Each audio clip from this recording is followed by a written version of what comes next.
Okay, good morning, everyone. Thanks for joining us for hopefully what might be our last live chat of the cold weather season here in Lancaster County. It's, of course, Millersville University meteorologist Eric Horst joining LNP staffer here, Ryan Mellon.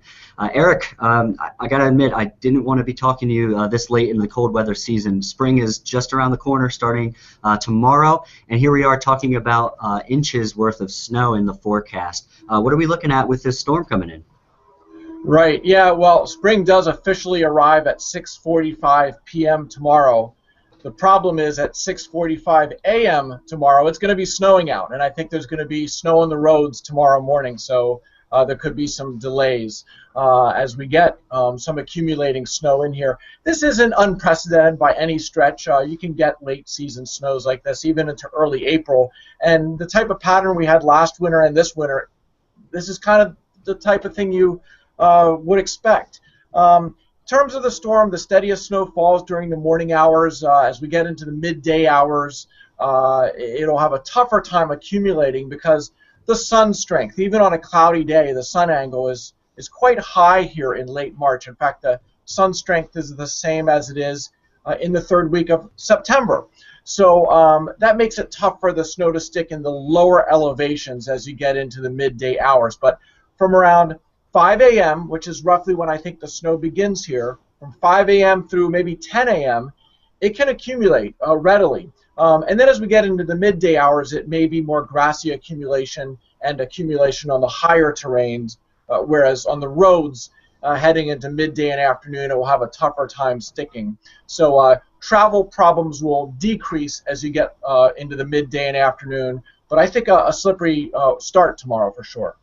Right, and talk a little bit about your map that you're reissuing around noon today, your latest accumulation forecast. Sure. Yeah, it's more or less the same map from yesterday. I'm tweaking a few things. The valley areas of the lower Susquehanna Valley, yesterday I painted as 2 to 4 inches. I'm making that 2 to 5 inches today because it looks like the snow gets a little earlier start. And again, the more snow, if you're rooting for snow from this storm, the earlier start is better because it's under the cover of darkness. That snow can stick more easily.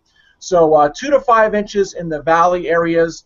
The higher terrain, which on the map yesterday and today is painted in white, some locations likely to get 5 to as much as 8 inches. I think the best chance of 8 inches would be like on South Mountain over west of Gettysburg. That mountain's 2,000 feet high. So I think 6 or 8 inches is quite likely there. And the ridges like Blue Mountain up around north of Harrisburg. And here in Lancaster County and York County, there's hills that are up around 800 to 1,000 feet.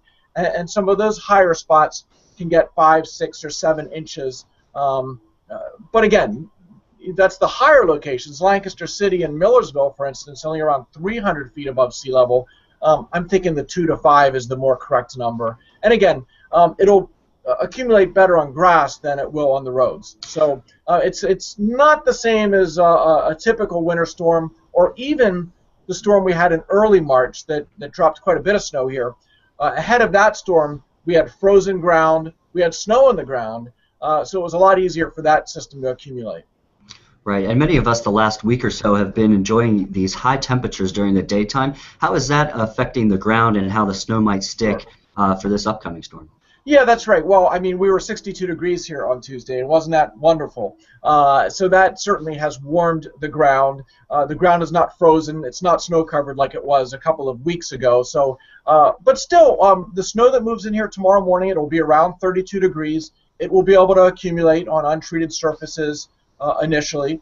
And then as the sun angle increases into the midday hours, it'll be more a grassy accumulation and less so on the roads. But people want to plan ahead if you're traveling tomorrow or have to get an early start. You might want to set your alarm clock a little early. But the mild weather certainly does have an influence in the storm in the lower terrain. If you're on a mountaintop, this is a winter storm that, again, can produce 5 to 8 inches if you're living or traveling to a higher terrain location.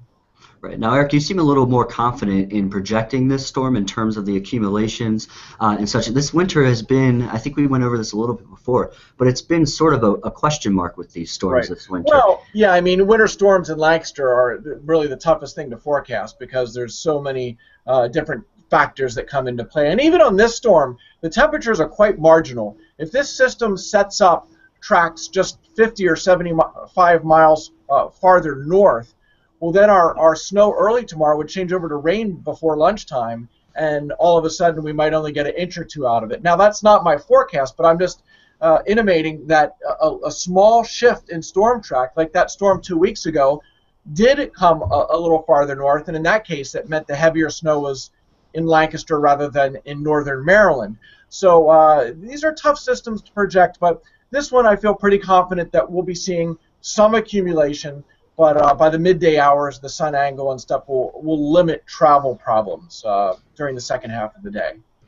Right, and we can use that to our advantage at least. But again, as you said, you're going to want to watch out for the morning commute. As the snow, you said, it's expected to start around 5 a.m., and that'll obviously be before most people are out on the roads heading to work. Right, and by the afternoon rush hour, I should add, I think it's pretty much done. I think the snow tapers off during the mid-afternoon. In fact, there may just be some spotty drizzle around as we get into the late afternoon and evening with temperatures 32, 33, 34 degrees. Tomorrow night, temperatures will only pull back a few degrees, but that will be enough that untreated surfaces may refreeze. So I would expect that there could be some patches of black ice tomorrow night, again, on untreated surfaces as temperatures fall back a little bit. And there may also be some patchy fog that forms tomorrow night. Okay. And as we attempt to turn the page here from winter to spring, Eric, can you give me a quick overview of our snow totals from this winter? Do you have those on hand? Yeah. And could you just let us know, how this panned out this winter? Yeah. Well, currently we're at 33 inches. That's the running total for the season so far. Of course, the biggest snow of the season was 2 weeks ago that dropped officially 9 inches here at Millersville. Depending where you're at in the county, it dropped 7 to 11. So 33 inches is the total officially measured here at Millersville. Your neighborhood viewers may have a slightly different total depending just where they're at. And that's above the season average, is that right? 26 is the long-term average for Lancaster, yeah. And heading into this winter, we expected it to be a winter that would be cool and feature. My forecast was up to 35 inches of snow was my forecast for the winter season. So maybe we score 2 inches tomorrow and I hit that right on. Who knows? Right, and we were chatting earlier. This looks like it could be the last inch measurements of snow. That doesn't rule out dusting or as you call them, onion snows into April. Is that right? Yeah. Certainly this winter you cannot rule that out. We had that warm day earlier this week. I see another couple of days that could be around 60 degrees later next week. But between now and then, it's going to be quite cold. There's still a lot of cold air. There's a lot of snow cover to our north. The pattern, the jet stream pattern still is favoring discharging Canadian air into the northeastern U.S. And this weekend into early next week is going to be quite chilly. Temperatures are going to average 5 to 10 degrees below normal into the start of next week. And then, as I said, I see a warming trend later next week. But I would expect a couple more relapses into chilly air even into early April. And if you get a storm that takes just the right track, especially if it comes at nighttime, as the storm tonight is going to arrive late at night, you can still get a little bit of snow. And I guess I wouldn't rule out that we see another coating of snow, one of those onion snows, as some farmers are, as some people call them, in early April. But in terms of snow measured with a ruler, hopefully this is the last one. I think many of us are hoping for that. So to recap, the storm should be coming in early morning hours tomorrow, Friday morning. Around 5 a.m. we could expect it to start, and it could lay quickly, creating some tricky travel for the morning commute. And we should look for it to end by midday, noontime, and we'll have the high sun angle on our side helping to melt things by that time. You're calling for about 2 to 5 inches in most places, and 8 in the upper lying elevations of the county. And this looks like our last inch worth of measurable snowfall of the season. Hopefully, many of us are hoping for that. Yeah, that's a good summary, Ryan. And there may be snowflakes that are falling into the middle part of the afternoon tomorrow, but I think most of the accumulation is going to happen before midday because of the temperatures and the sun angle and such. And afternoon, the snow may have a tougher time sticking and just ultimately end up as drizzle later in the day. Okay, well, we'll be looking out for the school delays tomorrow, maybe some business delays as well. You can tune into Lancaster Online for our list of closings and delays. And, of course, we'll stick with Eric Horst for our weather updates on this storm. Eric, thanks so much for joining us for another live chat. Yeah, you're welcome.